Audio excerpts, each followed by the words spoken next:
కేంద్రం ప్రతిపాదించిన వక్ఫ్ ఆస్తుల బిల్లు పైన పెద్దలు చంద్రబాబు నాయుడు గారు చాలా స్పష్టంగా ఉన్నారు. మొన్న రాష్ట్ర ప్రభుత్వం చేపట్టిన ఇఫ్తార్ విందులో క్లియర్ కట్గా ఏం చెప్పారంటే, ఆంధ్ర రాష్ట్రంలో ఉన్న వక్ఫ్ ఆస్తులు కాపాడే బాధ్యత నాది. ఏ ఒక్క వక్ఫ్ ప్రాపర్టీ కూడా మిస్యూజ్ కాకుండా చూసే బాధ్యత నాది. ఈరోజు కేంద్ర ప్రభుత్వం వక్ఫ్ బై యూజర్ అనే అంశమే లేకుండా ప్రతిపాదన చేస్తే, దానికి లేదు, ఈ భూములు వక్ఫ్ పేరుతోనే ఉండాలా, దీనికి వక్ఫ్ అనేది తీసేసి మీరు ఏదో పేరు పెడతానంటే నేను ఒప్పుకోను, వక్ఫ్ బై యూజర్ అనేది ఉండాల్సిందే అని చెప్పి ప్రతిపాదన చేసిన చరిత్ర పెద్దలు చంద్రబాబు నాయుడు గారు. అదేవిధంగా పూర్తి స్థాయిగా సమగ్ర విచారణ కోసం జిల్లా కలెక్టర్లకే పూర్తి బాధ్యత ఇచ్చేశారు వక్ఫ్ ప్రపోజ్ చేసిన చట్టంలో. దానికి లేదు,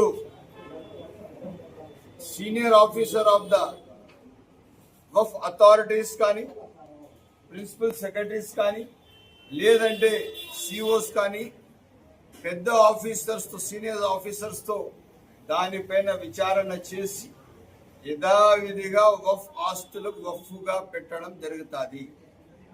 ఇదే కాకుండా ఏవైతే వక్ఫ్ ప్రాపర్టీస్ చాలా వరకు డాక్యుమెంట్స్ లేవని ఒక ప్రతిపాదన ఏదైతే కేంద్ర ప్రభుత్వం పెట్టిందో దానికి రిలాక్స్ చేస్తూ ఈ రోజు కూడా వాళ్ళు ఏదన్నా దానికి కావాల్సిన రిజిస్ట్రేషన్ చేసుకోవచ్చు అని పూర్తి సౌకర్యం కల్పించింది తెలుగుదేశం పార్టీ పెద్దల చంద్రబాబు.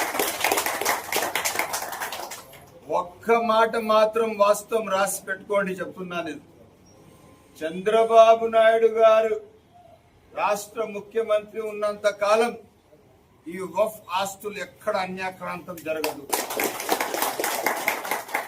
ఆయన ఉమ్మడి రాష్ట్రంలో ఉన్నప్పుడు ఎన్డీఏ కన్వీనర్ గా ఉన్నారు, బీజేపీ పార్టీకి సపోర్ట్ చేశారు.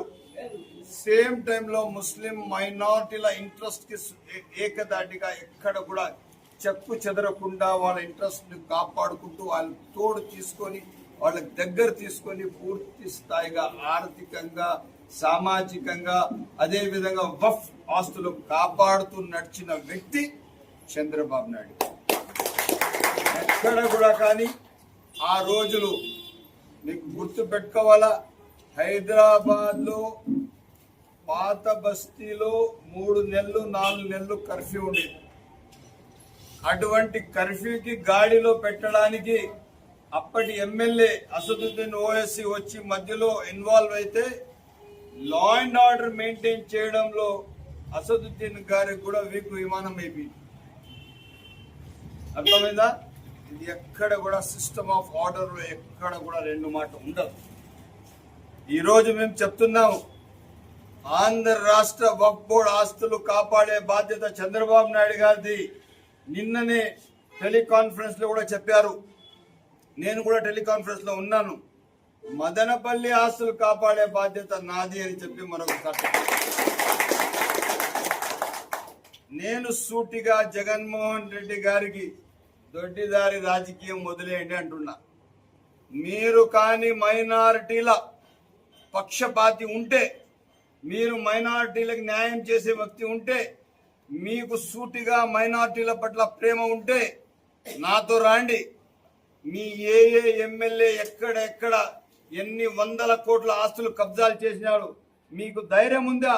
నేను కబ్జాలు రుజువు చేసిన తర్వాత రాజకీయ సన్యాసం తీసుకుంటారా మీరు? మీరు శాశ్వతంగా మీరు ఇప్పుడున్న ఎమ్మెల్యే పదవికి రాజీనామా చేస్తారా జగన్మోహన్ రెడ్డి గారు? మీ రాజకీయ నాయకులు ఎవరెవరు ఉన్నారో వాళ్ళు పార్టీ నుంచి సస్పెండ్ చేస్తారా, డిస్క్వాలిఫై చేస్తారా? మీ దగ్గర దానికి సరైన దమ్ము ధైర్యం ఉందా అని నేను సూటిగా పిలుస్తున్నా. లేదా ఓపెన్ డిబేట్కి నేను సిద్ధంగా ఉన్నాను. కర్నూలులో ఎన్ని ఎన్ని ఎన్ని వందల కోట్ల ఆస్తులు మీరు మీ ఎమ్మెల్యేలు తినేశారు. మీ కడపలో మీ ఎమ్మెల్యేలు మంత్రులు ఎన్ని ఆస్తులు తినేశారు. నంద్యాలలో ఎన్ని తినేశారు. అదే కాకుండా నెల్లూరులో ఎంత తిన్నారు. పూర్తి చరిత్ర నా దగ్గర A to Z గా ఉంది. నేను మీకు ఒకే మాట చెప్తున్నాను, మాటలకు పరిమితం వద్దు. పేపర్లు మీరు తీసుకురండి, నేను తీసుకొని వస్తాను. ఏ ఎమ్మెల్యే ఎంతెంత ఆస్తులు కబ్జా చేశారు మొన్న అసెంబ్లీలో పేర్లతో సహా చెప్పాను. It's a document. ఇది అసెంబ్లీలో ఏదైతే నేను మాట్లాడినానో అది ఒక డాక్యుమెంట్. అది ఆ డాక్యుమెంట్ కి మీరు ముందర పెట్టుకొని దానిపైన చర్చకు వస్తారంటే వైఎస్ఆర్సీపీలో ఉన్న నాయకులు ఎవరైనా